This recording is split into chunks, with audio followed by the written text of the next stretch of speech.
नमस्कार विद्यार्थियों, स्वागत आप सभी का हमारे ऑनलाइन प्लेटफॉर्म अभिज्ञान क्लासेस रतनगढ़ में। मैं मूलचंद रूडी, सीनियर टीचर हिंदी, आप सभी का हमारे इस ऑनलाइन प्लेटफॉर्म पर तहे दिल से हार्दिक अभिनंदन और स्वागत करता हूं। विद्यार्थियों, हम पढ़ रहे थे हिंदी व्याकरण, और हिंदी व्याकरण के अंतर्गत हमारा जो टॉपिक चल रहा था वो था वर्णमाला। और वर्णमाला के अंतर्गत हमने स्वर वर्णों के बारे में जानकारी प्राप्त कर ली थी। स्वर वर्ण किन्हें कहते हैं, स्वर वर्ण कितने होते हैं, किन किन आधारों पर उनका वर्गीकरण किया जा सकता है, यह हम पूर्व में पढ़ चुके हैं। अब आज आगे हम पढ़ेंगे स्वर वर्णों के बाद में अयोगवाह ध्वनियां। क्या पढ़ेंगे? अयोगवाह ध्वनियां। तो बिना देरी किए हुए चलते अपने टॉपिक की ओर। जो भी साथी लाइव आ गए हैं वो क्लास को एक बार शेयर जरूर कर दें, अपने साथियों तक पहुंचा दें। तो करते हैं आज के इसे टॉपिक की शुरुआत और बढ़ते हैं आगे। जैसा कि हम पढ़ रहे थे वर्ण विचार, हमारा जो टॉपिक था वो था वर्ण विचार। और वर्ण विचार या वर्णमाला के अंतर्गत हमने स्वर वर्ण पढ़ लिए थे। हिंदी वर्णमाला में वर्णों की संख्या है वो कितनी मानी जाती है? 53 मानी जाती है। उन 53 वर्णों या ध्वनियों में से हमने स्वर ध्वनियों के बारे में पढ़ लिया। अब हम आज पढ़ेंगे अयोगवाह ध्वनियां। कौन सी ध्वनियां पढ़ेंगे? अयोगवाह ध्वनियां। अयोगवाह ध्वनियां या वर्ण। देखिए विद्यार्थियों, अयोगवाह ध्वनियां कौन सी होती है? नाम में ही अर्थ है अयोगवाह। ये देखिए ए योग और वाह के योग से मिलकर बना है। योग का अर्थ होता है जोड़ या जुड़ना। योग का अर्थ हो गया जोड़ या जुड़ना। उसके पहले क्या लगा हुआ है? ए उपसर्ग लगा हुआ है। ए क्या है? उपसर्ग है। ए उपसर्ग लगा हुआ है तो ए है वो क्या करता है? निषेध या मना का बोध कराता है। निषेध, मना या हम कह सकते हैं रहित का बोध कराता है ए। तो अयोग जिसका योग नहीं हो वाह। वाह से क्या तात्पर्य? वाह से तात्पर्य है विद्यार्थियों वहन करना। वाह से क्या तात्पर्य है? वहन करना।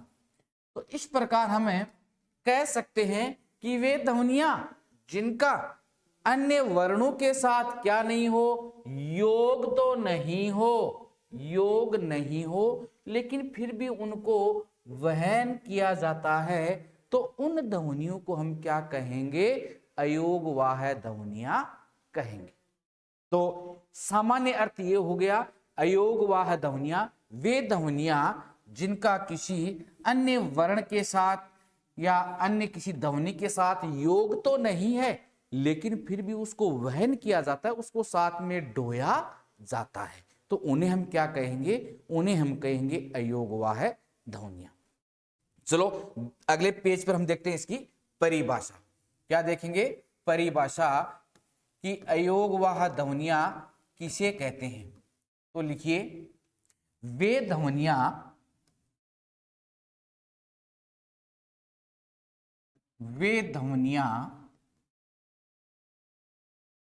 जिनका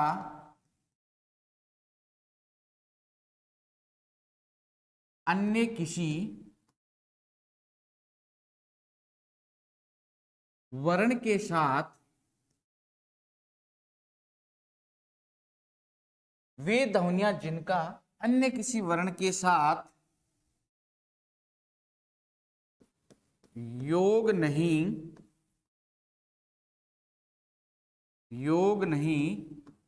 होता है, परंतु फिर भी उनका वहन किया जाए।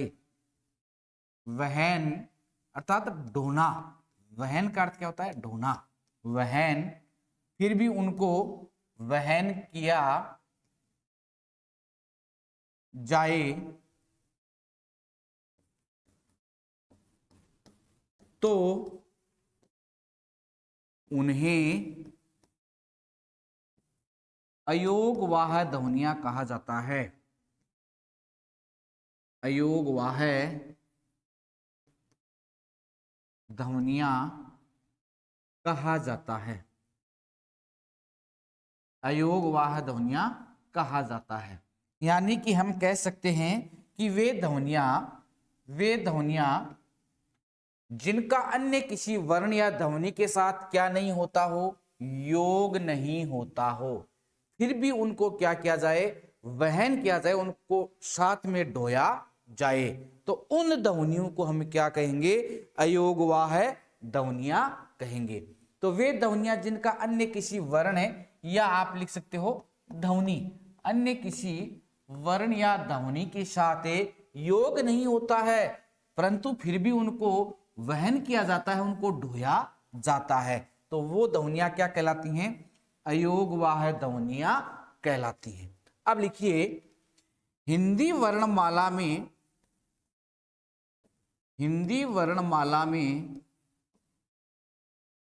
अयोगवाह ध्वनियां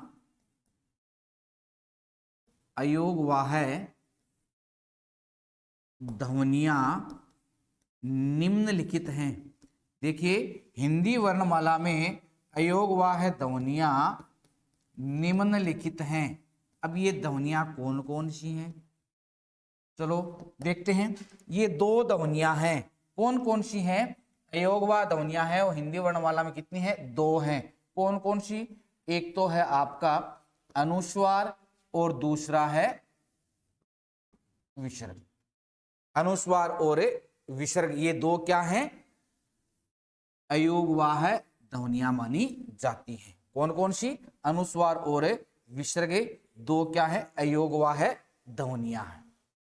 तो अयोगवाह ध्वनियां कौन सी ध्वनियां हुई, वे ध्वनियां जिनका किसी अन्य वर्ण या ध्वनि के साथ योग नहीं हो, लेकिन फिर भी उनको वहन किया जाता है, उनको उसके साथ में प्रयुक्त किया जाता है, तो वो ध्वनियां क्या कहलाती हैं, अयोगवाह ध्वनियां कहलाती हैं। जैसे उदाहरण के रूप में हम देखें,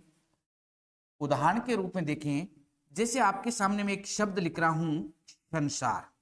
अब आप देखिए, संसार में अनुस्वार है, लेकिन इस अनुस्वार का सैव जो वर्ण है उसके साथ कहीं पर भी योग नहीं है, लेकिन फिर भी ये अनुस्वार है, यानी उसका प्रयोग किया जा रहा है। इसके साथ योग नहीं है, लेकिन फिर भी ये प्रयुक्त किया जा रहा है, तो इसलिए एक तो हो गया अनुस्वार।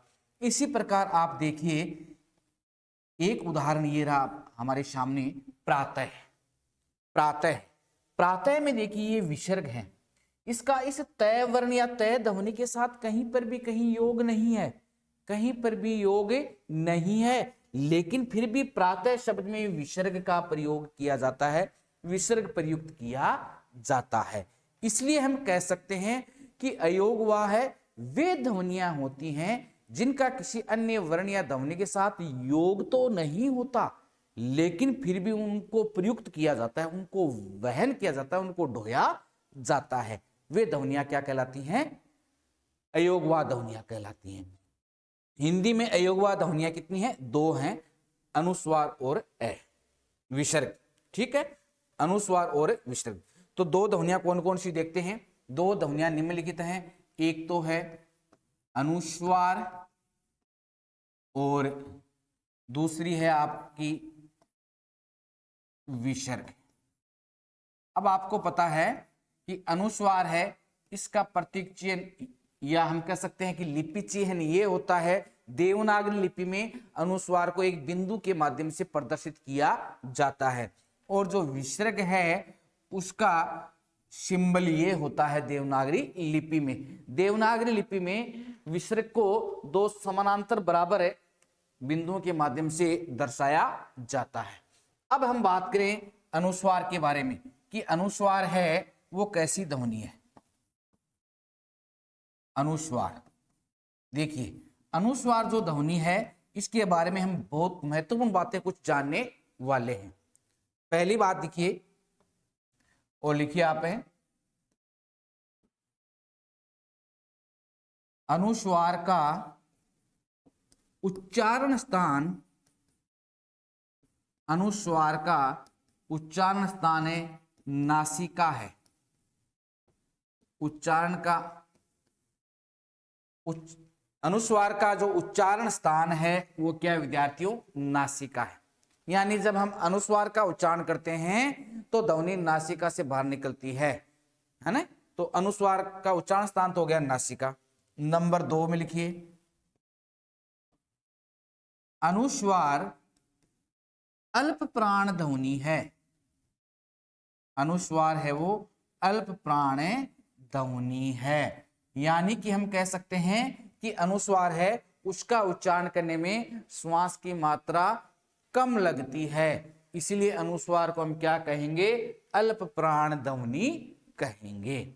आगे देखिए, बात करें हमें, ये हो गया प्राणत्व की मात्रा के आधार पर अनुस्वार का उच्चारण स्थान नासिका है। अगर हम घोषत्व के आधार पर बात करें तो हम लिख सकते हैं कि अनुस्वार सघोष ध्वनि है। अनुस्वार कैसी ध्वनि है विद्यार्थियों? सघोष ध्वनि है। अर्थात जब हम अनुस्वार का उच्चारण करते हैं तो हमारी स्वर तंत्रियों में कंपन पाया जाता है, इसलिए अनुस्वार कैसी ध्वनि होगी? अनुस्वार सघोष ध्वनि होगी।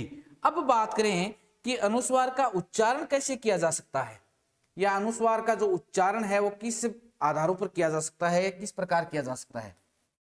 तो लिखिए, अनुस्वार का उच्चारण है, अनुस्वार का उच्चारण है न, ञ, ण, न, म। देखिए पंचम वर्ण है न, ञ, ण, न और म। इन पंचम वर्णों में से किसी एक के अनुसार इसका उच्चारण किया जा सकता है। अनुस्वार का उच्चारण या तो होगा न, या होगा ञ, या होगा ण, या होगा न, या होगा म। तो ये इनका क्या हो गया? अनुस्वार का उच्चारण हो गया। तो अब देखिए, हमने अनुस्वार का उच्चारण स्थान तो क्या है? नासिका है। उसके बाद में कैसी ध्वनि है ये हम कह सकते हैं कि ये कैसी ध्वनि है? अनुस्वार है वो अल्प प्राण ध्वनि है। कैसी ध्वनि है भाई? अल्प प्राण ध्वनि है। और घोषत्व के आधार पर देखें तो अनुस्वार कैसी ध्वनि है? सघोष ध्वनि है। और अनुस्वार का जो उच्चारण है वो इनमें से कोई एक होगा, इनमें से कोई एक उच्चारण होगा। यानी हम कह सकते हैं कि अनुस्वार का उच्चारण न, ञ, ण, न, म, इनमें से कोई एक होगा। और इसका जो हम कह सकते हैं कि देवनागरी लिपि में जो इसका चिन्ह है तो ये बिंदु है, बिंदु के माध्यम से इसे प्रदर्शित किया जाता है। तो ये सामान्य जानकारी होगी किसके बारे में? अनुस्वार के बारे में। अगले पेज पर हम देखते हैं विसर्ग के बारे में। किसके बारे में विद्यार्थियों? विसर्ग के बारे में। पहली जो ध्वनि है वो हमने पढ़ ली थी, और अब हम देखेंगे किसके बारे में? विसर्ग के बारे में। तो लिखिए, नंबर 2 पर हेडिंग डालिए और लिखिए विसर्ग। अयोगवाद ध्वनियों में दूसरी ध्वनि है विसर्ग। अगर बात करें इसका हमें कि लिपि चिह्न क्या है, देवनागरी लिपि में इसको किस लिपि चिह्न से प्रदर्शित किया जाता है? तो देवनागरी लिपि में इसे किस लिपि चिन्ह से? इस प्रकार दो समानांतर बिंदु के माध्यम से इन्हें प्रदर्शित किया जाता है। बात करें उच्चारण स्थान की, इसकी उच्चारण स्थान की, तो जो विसर्ग है उसका उच्चारण स्थान काकल्य। विसर्ग का उच्चारण स्थान क्या माना गया है? काकल्य, या हम कह सकते हैं कि कंठ, काकल्य, कंठ और अलजिह्वा। याद रखें, काकल्य, कंठ और अली जिह्वा, ये इसका क्या माना गया है? उच्चारण स्थान माना गया है। उसके बाद हम बात करें प्राणत्व के आधार पर कि ये अल्प प्राण ध्वनि है या महाप्राण ध्वनि है। तो प्राणत्व के आधार पर विद्यार्थियों ये विसर्ग क्या है? महाप्राण ध्वनि है। कैसी ध्वनि है? महाप्राण ध्वनि है। अर्थात हम जब विसर्ग का उच्चारण करते हैं तो श्वास की मात्रा है वो बहुत ज्यादा प्रयुक्त होती है। प्राणत्व के बाद में हम देखें घोषत्व के आधार पर। किसके आधार पर? घोषत्व के आधार पर, कि विसर्ग का उच्चारण करेंगे तो हमारी स्वर तंत्रियों में कंपन या नाद होगा या नहीं होगा। ये कौन सा आधार माना जाता है? ये माना जाता है घोषत्व के आधार पर। और घोषत्व के आधार पर विद्यार्थियों कि इसको क्या माना जाता है? अघोष ध्वनि माना जाता है। क्या माना जाता है? अघोष ध्वनि माना जाता है। क्योंकि जब हम विसर्ग का उच्चारण करते हैं तो हमारी स्वर तंत्रियां हैं उनमें किसी प्रकार का कोई कंपन नहीं पाया जाता है। ठीक है। और उसके बाद में देखिए इसका उच्चारण कैसे किया जाए, कि भाई विसर्ग है उसका उच्चारण कैसे हो। जिस प्रकार हमने देखा था कि अनुस्वार का उच्चारण या तो न हो सकता है या ये न में, इनमें से कोई एक हो सकता है। तो फिर विसर्ग का उच्चारण क्या होगा? तो विद्यार्थियों विसर्ग का उच्चारण होता है अह। विसर्ग का उच्चारण क्या होगा? अह होगा। तो ये हमने किसके बारे में जाना? विसर्ग के बारे में हमने जाना कि विसर्ग का जो देवनागरी लिपि है उसमें जो लिपि चयन है वो यह है। उच्चारण स्थान, ये उच्चारण स्थान है भाई। उच्चारण स्थान क्या माना गया इसका? काकल्य कंठ या अली जीवा। अली जीवा काकल्य कंठ, वैसे तो कंठ है और कंठ में भी अली जीवा, जीवा का वह भाग जो बिल्कुल एकदम निचला भाग हो, जिसको जड़ भी कहते हैं या जिसको काकल भी कहते हैं, वो इसका क्या माना जाता है? उच्चारण स्थान माना जाता है। प्राणत्व के आधार पर ये कैसी ध्वनि है? ये महाप्राण ध्वनि है। घोषत्व के आधार पर ये अघोषी ध्वनि है और इसका उच्चारण क्या किया जाता है? अह किया जाता है। इसका उच्चारण विसर्ग का जब उच्चारण करेंगे तो ध्वनि अह की आएगी। जैसे उदाहरण के रूप में देखिए, जैसे प्रातः है, दुख है ना, तो विसर्ग का उच्चारण करेंगे तो किसकी ध्वनि आएगी? अह की ध्वनि आएगी। चलो अब देखिए आगे विशेष तथ्य क्या लिखने आपको? विशेष तथ्य लिखने किसके बारे में? अयोगवा ध्वनियों के बारे में विशेष तथ्य लिखिए। अयोगवा ध्वनियों के विशेष तथ्य, कि अयोगवा ध्वनियों के बारे में कुछ विशेष तथ्य हैं वो भी हम देखेंगे। देखिए नंबर 1, अयोगवाह ध्वनियों का प्रयोग, अयोगवाह ध्वनियों का प्रयोग स्वरों के बाद में किया जाता है। स्वरों के बाद में किया जाता है। क्या है विद्यार्थियों इसमें? देखो क्या बताया है विशेष तथ्य में। पहला विशेष तथ्य क्या कहता है कि जो भी अयोगवाह ध्वनियां हैं उन अयोगवाह ध्वनियों का प्रयोग किसके बाद में? स्वरों के बाद में किया जाता है। जैसे एग्जाम्पल के तौर पर हम देखें तो देखिए, जैसे बात करूं मैं अनुस्वार की तो हमने देखा था संसार। संसार में देखिए स के साथ ये स व्यंजन है, उसके साथ में ए स्वर है और ए स्वर के बाद में अनुस्वार लगा है, तो यानी स्वर के बाद में इसका प्रयोग हुआ। एक उदाहरण आप और देख लीजिए, जैसे दूसरा उदाहरण देखिए, जैसे संयम।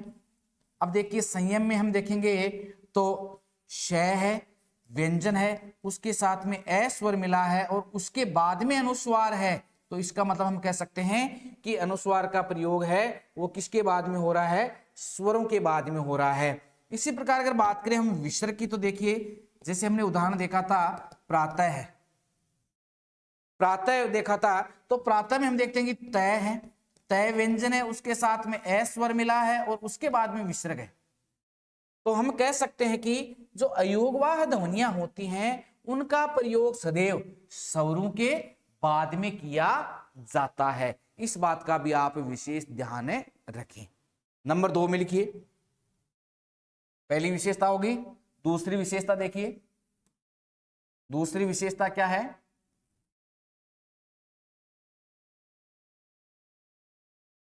लिखिए दूसरी विशेषता, अयोगवाह ध्वनियों का प्रयोग अयोगवाह ध्वनियों का प्रयोग, अयोगवाह ध्वनियों का प्रयोग सामान्यतः तत्सम शब्दों में किया जाता है। तत्सम शब्दों में किया जाता है कि जो भी अयोगवाह ध्वनियां हैं उन अयोगवाह ध्वनियों का प्रयोग सामान्यतः या अधिकतर हम कह सकते हैं कि जो तत्सम शब्द होते हैं उन तत्सम शब्दों में किया जाता है। अब बात यहां ये आती है, अपने सामने प्रश्न ये पुटअप होता है कि तत्सम शब्द कौन से होते हैं। तो वे शब्द जो संस्कृत भाषा से हिंदी भाषा में ज्यों के त्यों प्रयुक्त हो रहे हैं उन शब्दों को हम क्या कहेंगे, तत्सम। तत् यानी उसके सम यानी समान। किसके समान? संस्कृत के समान। तो संस्कृत के समान जो शब्द हिंदी भाषा में ज्यों के त्यों प्रयुक्त हो रहे हैं वो क्या कहलाते हैं? तत्सम शब्द कहलाते हैं। तो विद्यार्थियों नोट कीजिए, आप ये लिख लीजिए अपनी नोटबुक में।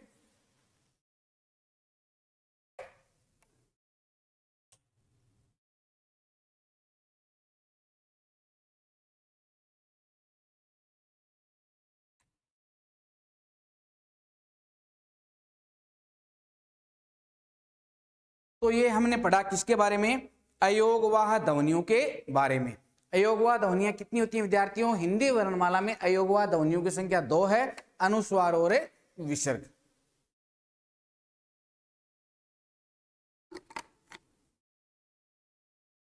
चलो बढ़ते हैं आगे।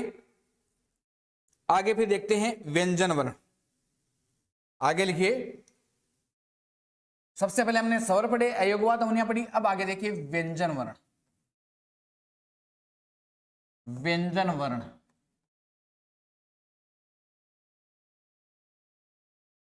व्यंजन व्यंजन वर्ण का शाब्दिक अर्थ क्या होता है? व्यंजन का शाब्दिक अर्थ क्या होता है विद्यार्थियों?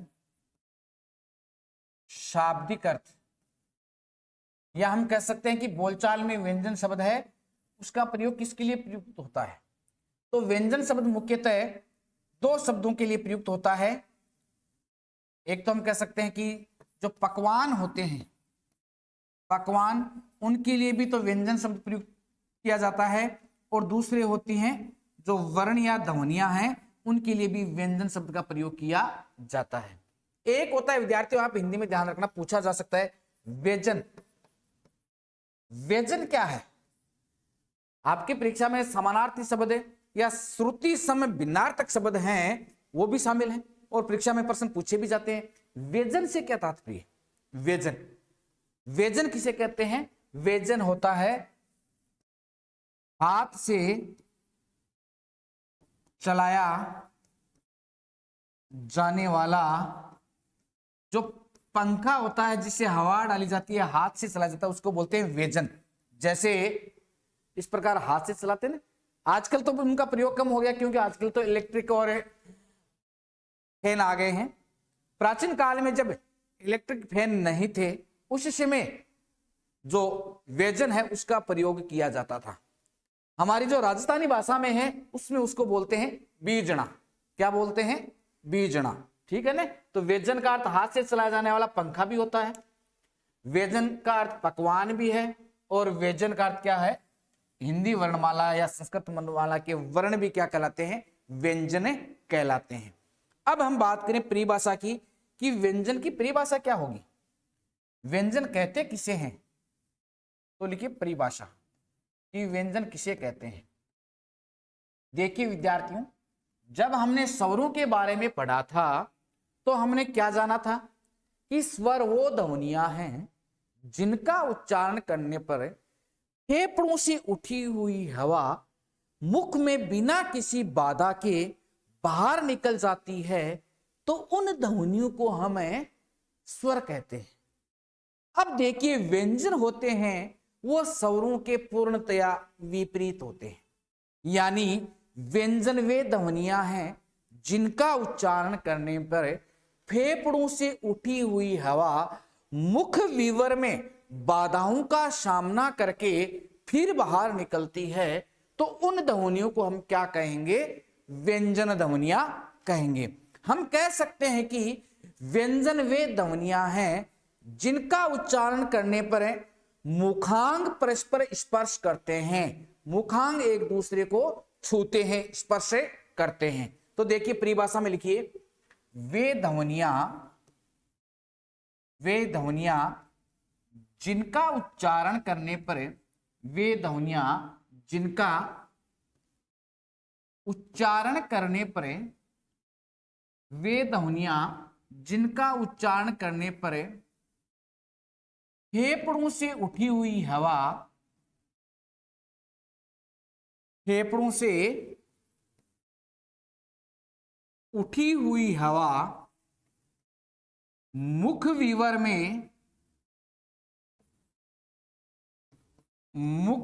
में बाधाओं का सामना करके, बाधाओं का सामना करके मुख विवर से बाहर निकलती हो, मुख विवर से बाहर निकलती हो, बाहर निकलती हो, अर्थात हम कह सकते हैं कि वे ध्वनियां जिनका उच्चारण करने पर, जिनका उच्चारण करने पर मुखांग परस्पर स्पर्श करते हों, मुखांग, या मैं लिख सकता हूं कि मुखा अवयव है, मुख के अवयव, मुखा अवयव है, परस्पर स्पर्श करते हों, स्पर्श करते हों, तो उन ध्वनियों को व्यंजन कहा जाता है, व्यंजन वर्ण कहा जाता है। देखिए विद्यार्थियों, क्लियर हो गया है आपके सामने बिल्कुल पूर्णतया कि वे ध्वनियां जिनका उच्चारण करने पर फेफड़ों से उठी हुई हवा मुख विवर में अनेक बाधाओं का सामना करके फिर बाहर आती है, या हम यूं कह सकते हैं कि वे ध्वनियां जिनका उच्चारण करने पर मुखांग परस्पर स्पर्श करते हों, तो उन ध्वनियों को हम क्या कहेंगे, व्यंजन ध्वनियां या व्यंजन वर्ण कहेंगे। आगे लिखिए, ये निम्नलिखित हैं, ये निम्नलिखित हैं। देखिए हिंदी वर्णमाला में व्यंजन ध्वनियों की संख्या कितनी है। एक बहुत ही अच्छा क्वेश्चन यहां पुटअप हो रहा है कि हिंदी वर्णमाला में व्यंजन ध्वनियों की संख्या या व्यंजन वर्णों की संख्या कितनी है। तो लिखो, ये कुल 34 हैं। कितने भाई? 34 हैं। अब प्रश्न ये पैदा होता है कि सर 34 कैसे हुए? संस्कृत में तो 33 ही है और 33 के वही हिंदी में माने जाते हैं। तो विद्यार्थी मैं आपको बता दूं कि हिंदी निदेशालय दिल्ली के द्वारा कुछ ही दिनों पहले राजस्थानी भाषा का एक व्यंजन है ळ, उस ळ को एक विशिष्ट व्यंजन के रूप में मान्यता दे दी है। इसलिए हिंदी वर्णमाला में व्यंजन है वो कितने हो गए हैं? 33 + 1, 33 + 1 कुल कितने हो गए? 34 हो गए हैं। ध्यान में रहे, नोटेट कर ले आप इसको कि हिंदी वर्णमाला में वर्णों की संख्या अब कितनी हो गई है? व्यंजन वर्णों की संख्या 34 हो गई है। कितनी हो गई है भाई? 34। कुल कितने हो गए? पहले 52 वर्ण थे, 52 ध्वनियां थी हिंदी में कुल, अब कितनी हो गई हैं? 53 हो गई हैं। ये भी आप ध्यान में रखें। देखिए एग्जामिनर है, निश्चित रूप से पूछ सकता है। अभी लेटेस्ट में ये जोड़ा गया है, लेटेस्ट में ळ को हिंदी वर्णमाला में मान्यता दी गई है, तो ये पूछा जा सकता है। ळ के बारे में हम बहुत कुछ जानेंगे, ळ के बारे में अलग से मैं आपको बताऊंगा कि ळ कौन सी ध्वनि है, अल्प प्राण है, महाप्राण है, किस किस भाषा में ळ का प्रयोग होता है, ये हम आगे पढ़ेंगे। ठीक है, तो वर्ण या व्यंजन कौन सी ध्वनियां होती हैं? वे ध्वनियां जिनका उच्चारण करने पर फेफड़ों से उठी हुई हवा, फेफड़ों से उठी हुई, यहां हवा लिख लेना, फेफड़ों से उठी हुई हवा मुख विवर में बाधाओं का सामना करके मुख विवर से बाहर निकलती हो, अर्थात वे ध्वनियां जिनका उच्चारण करने पर मुखांग या मुख अवयव परस्पर स्पर्श करते हो, उन ध्वनियों को हम क्या कहते हैं? व्यंजन वर्ण कहते हैं। हिंदी वर्णमाला में व्यंजन वर्णों की संख्या कितनी है? 34 है। अब आगे लिखिए, ये हैं,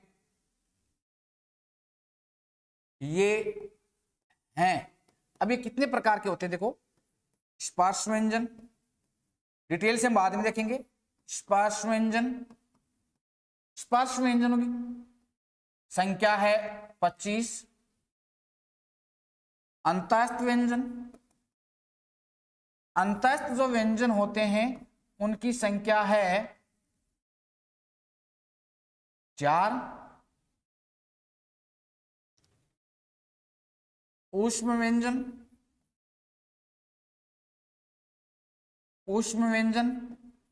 व्यंजनों की संख्या भी कितनी है?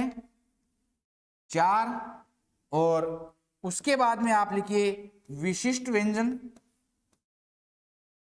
और विशिष्ट व्यंजन एकमात्र है, वो है आपका ळ। तो विशिष्ट व्यंजन कितने हो गए? 1। इस प्रकार हम देखते हैं कुल वर्ण कितने होते हैं? 25 + 4 29, 29 और 4 33, 34। तो हिंदी वर्णमाला में कुल हिंदी व्यंजनों की संख्या कितनी मानी गई है? 34 हो गई है वर्तमान में। ध्यान में रहे, इस बात को आप नोट कर लें कि वर्तमान में हिंदी वर्णमाला में वर्णों की संख्या कितनी है? 34 है। ठीक है, चलो बढ़ते आगे। अब ये देखते हैं एक बार कि 34 व्यंजन होते हैं वो कौन कौन से होते हैं। एक बार इनका हम डायग्राम बना लेते हैं, सभी को एक बार देख लेते हैं एक नजर में। उसके बाद में उनका हम पढ़ेंगे क्या? वर्गीकरण, कि व्यंजनों का वर्गीकरण किन किन आधारों पर किया जा सकता है और कितने प्रकारों से किया जा सकता है। तो विद्यार्थियों बढ़ते आगे और देखते हैं सबसे पहले स्पर्श व्यंजन। अब स्पर्श व्यंजनों को स्पर्श व्यंजन क्यों कहते हैं ये हम आगे पढ़ेंगे। अभी केवल हम देख रहे हैं मोटे तौर पर कि स्पर्श व्यंजन 25 हैं, तो वो कौन कौन से हैं। तो स्पर्श व्यंजनों की संख्या कितनी है? 25 है। अब ये 25 स्पर्श व्यंजन कौन कौन से हैं देखिए। 25 जो स्पर्श व्यंजन हैं वो कौन कौन से हैं? क, ख, ग, घ, न, च, छ, ज, झ, य, ट, ठ, ड, ढ, ण, त, थ, द, ध, न, प, फ, ब, भ और म। इस प्रकार ये जो 25 व्यंजन होते हैं ये स्पर्श व्यंजन कहलाते हैं। क्यों कहलाते हैं?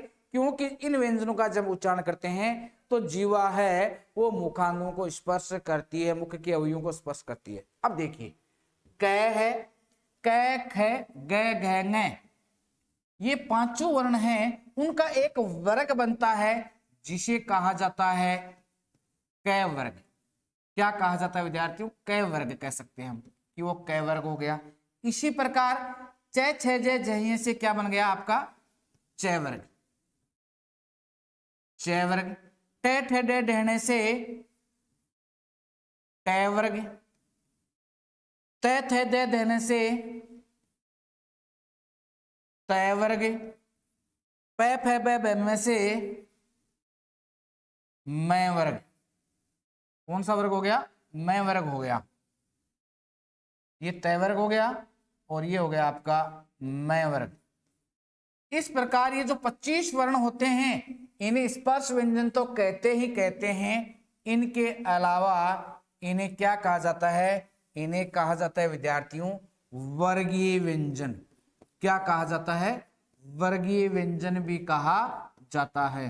क्यों भाई, क्यों कहा जाता है, क्योंकि ये सभी एक एक वर्ग के अंतर्गत आते हैं। ये क वर्ग है आपका, ये च वर्ग, ये ट वर्ग, त वर्ग और प वर्ग। इस प्रकार ये जो 25 होते हैं वो क्या माने जाते हैं, वर्गीय व्यंजन या स्पर्श व्यंजन माने जाते हैं। आगे देखते हैं अंतस्थ व्यंजन। वे व्यंजन जिनकी स्थिति अंदर की ओर होती है, अंदर की ओर जिनकी स्थिति होती है वो कहलाते हैं अंतस्थ, अंदर की ओर स्थित, अर्थात जो न तो स्वर हैं और न व्यंजन, इन्हें अर्ध स्वर भी कहा जाता है। देखते हैं कौन कौन से अर्ध स्वर कहलाते हैं, वो तो आगे की जो क्लासें होंगी उनमें हम जानेंगे। सबसे पहले देखते हैं कि अंतस्थ व्यंजनों की संख्या कितनी है। अंतस्थ व्यंजनों की संख्या है 4। कौन कौन से होते हैं ये है आपके ये, रे, ले और व। इस प्रकार 4 व्यंजन क्या माने जाते हैं, ये अंतस्थ माने जाते हैं। उसके बाद में आप आगे देखिए ऊष्म व्यंजन। ऊष्म का अर्थ होता है विद्यार्थियों गर्म, ऊष्म का अर्थ होता है गर्म यानी उष्मा, गर्म। तो वे व्यंजन जिनका उच्चारण करने पर हवा मुख विवर में घर्षित होकर रगड़ करके गर्म होकर बाहर निकलती है, तो उन व्यंजनों को हम क्या कहेंगे, ऊष्म व्यंजन कहेंगे। और जो ऊष्म व्यंजन है उनकी संख्या भी कितनी है, 4 है। ऊष्म व्यंजन कौन कौन से माने गए, देखिए 4 हैं आपके, क, श, श और है, श, श, स, है। इस प्रकार ये 4 माने जाते हैं, ऊष्म व्यंजन माने जाते हैं। और ये नंबर 4 पर है आपका विशिष्ट व्यंजन। विशिष्ट व्यंजन, विशिष्ट व्यंजन कौन सा है विद्यार्थियों, थोड़ी देर पहले मैंने आपको बताया था कि हिंदी निदेशालय दिल्ली के द्वारा राजस्थानी भाषा के एक व्यंजन ळ को हिंदी वर्णमाला में स्थान दे दिया है। इसलिए अब हिंदी वर्णमाला में वर्णों की संख्या तो हो गई है 53 और व्यंजनों की संख्या हो गई है 34। तो ये 34वां व्यंजन कौन सा है, ये 34वां व्यंजन है एक ही व्यंजन है, और ये व्यंजन आपका कौन सा है, ये है ळ। अब बात आती है कि ये ळ लिखा कैसा जाए, लिखने में थोड़ा क्लिष्ट है। राजस्थानी लोग होते हैं वो तो जरूर लिख लेंगे, क्यों, क्योंकि उनके तो बोलचाल में ये रहा है। अपनी जो राजस्थानी मारवाड़ी भाषा है उसमें तो ळ का प्रयोग हम जन्म से करते आ रहे हैं कि दौड़ो काड़ो, हैं कहते हैं ना, दौड़ो काड़ो, तो दौड़ा है ळ, काड़ा ळ। राजस्थानी भाषा के या राजस्थान के लोग हैं वो तो ळ का जन्म से प्रयोग करते आ रहे हैं। लेकिन जो विद्यार्थी यूपी से हैं, बिहार से हैं या अदर स्टेट से हैं, उनके लिए मैं बता दूं कि ळ है वो कैसे लिखा जाएगा। देखिए आपने देखा होगा कि अंग्रेजी में जो 8 की संख्या का डिजिट 8 है वो ऐसे है, इसको आप यूं घुमा दीजिए, इसको घुमा देना है, यानी ये आपका 8 है वो ऐसे हो गया, 8 हो गया। या मैं कह सकता हूं कि ये हो गया 8, 2 0 मिलकर 8 बन गया। और ऊपर खड़ी पाई ये लगा दीजिए और फिर ऊपर शिरो रेखा खींच दीजिए, तो ये क्या हो गया, ळ। यानी चश्मे की जैसी आकृति जैसी बनती है, लेकिन एक तरफ की डंडी नहीं है, एक तरफ की डंडी रहती जो चश्मा होता है वो क्या हो गया, आपका ळ हो गया। ठीक है, तो ये हमने देखा क्या, व्यंजनों के जो संख्या है कि वर्तमान में हिंदी में जो आपके कौन से वर्ण व्यंजन है वो 34 है और कौन से। अब विद्यार्थियों कल की हमारी जो आगे की क्लास रहेगी उसमें हम देखेंगे व्यंजन वर्णों का वर्गीकरण, कि जो व्यंजन वर्ण या ध्वनियां हैं उनका वर्गीकरण किन किन आधारों पर किया जा सकता है और कौन कौन से आधारों पर किन किन भागों में इनका वर्गीकरण किया गया है।